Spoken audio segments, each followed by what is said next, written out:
Well, here's the next part to our Hasty Hydro build. We're going to build the frame. And the frame is made up of a couple of pieces of lumber and some gussets that hold them together. And now for the frame, this is where we're going to use the full-size template that I've made up. So I've cut this out from our full-size plans here. And as it turns out, the arc of the top part of the frame fits perfectly on a regular piece of 1x10 pine. Now, 1x10 pine isn't exactly 1x10 inches. In this case, this particular lumber that I have here is just under 9¼ inches in width. But the good news is that my paper template, which is exactly the size it should be, fits precisely. The bottom part of the frame is just a very simple piece of wood. It's 31 inches wide by 3 3/8 inches high, and I just simply rip that with my saw. What I'm going to do now, though, is I'm going to take my paper template and I'm actually going to glue it to the board here so I can cut right around. And all I've done was I've mixed up some carpenter's glue with some water here, and it's very thin, and I'm just going to brush it on and let it set up.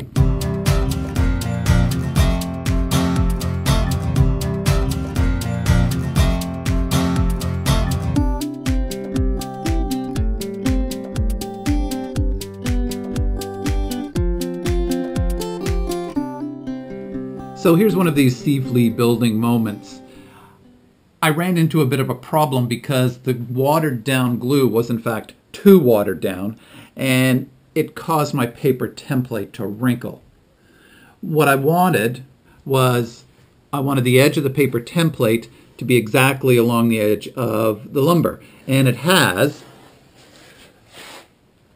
here and here, but because the paper was so wet, it's wrinkled up at the top. I'm going to make a note next time not to have the glue so watered down.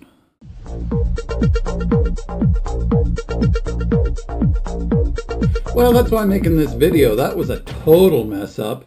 The glue didn't work at all, and it really crinkled up my full-size plans here. So what I'm going to do is I'm going to go back to the old standard and use a glue stick and try and salvage my full-size template.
Plans call for the upper and lower part of the frame to be fastened together using these 4 1/4-inch plywood gussets.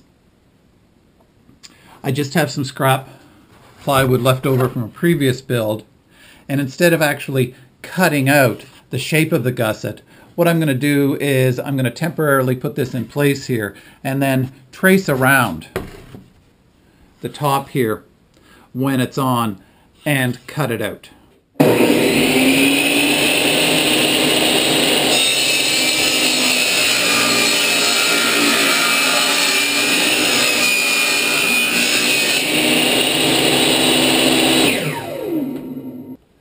So I've ripped my scrap 1/4-inch plywood to 5½ inches wide, and all I've done now is I placed it underneath my frame.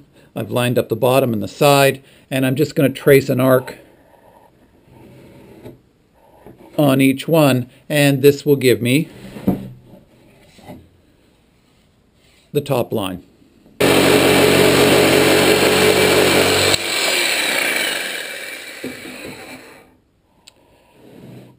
I've left a little more room on this side of the line because once these are fastened to the top and lower frame parts, I'm simply going to sand it down.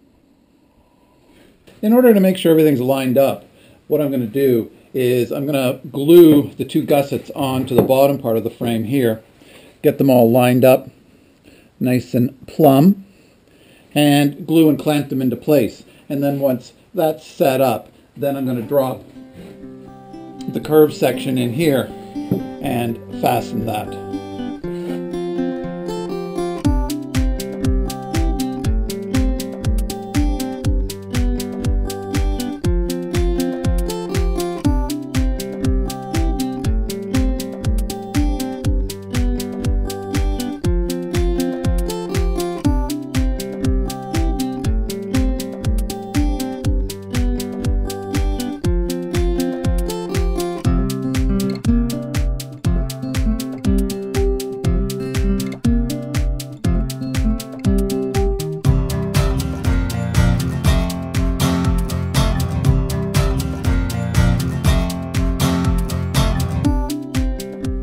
Like I always say, you can never have too many clamps.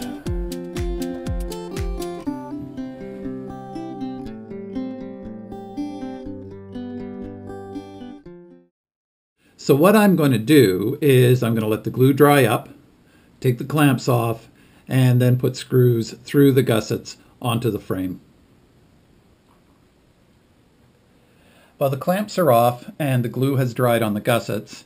And now I'm just taking the opportunity to drive some number 8 screws in to either side. I've been countersinking them. This is the bow side of the boat. And this is the side that will face the cockpit. I've done a little better job of lining up the screws on the cockpit side just because I'm not too sure if the screws are going to show or not.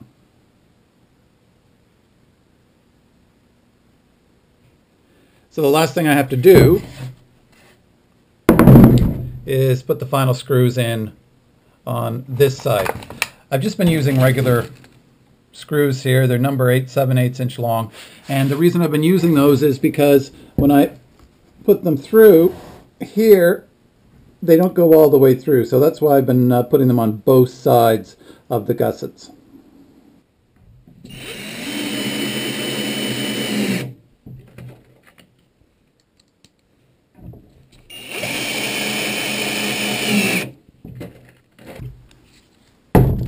Now the other thing I've done here, let me just turn this over, is I've sanded down the top part of the gussets. Remember, I didn't cut those exactly to the proper shape or size here. So once the clamps were off, I then took it to my sander and sanded everything off here. With the frame done, it's now time to fasten it to the hull and the side planks. The plans indicate that the frame goes at the 48-inch mark. Here, that 48 inches does not include the 1/4-inch gusset. So they say the aft end of the frame is lined up 48 inches from the back of the boat. What I've done here is I've marked my 48 inches, and that's where the frame goes. I've also drawn a line all across the bottom here. There's the other 48-inch mark, and what I've done is I have pre-drilled every 3 inches little pilot holes because I have to screw the frame in from underneath.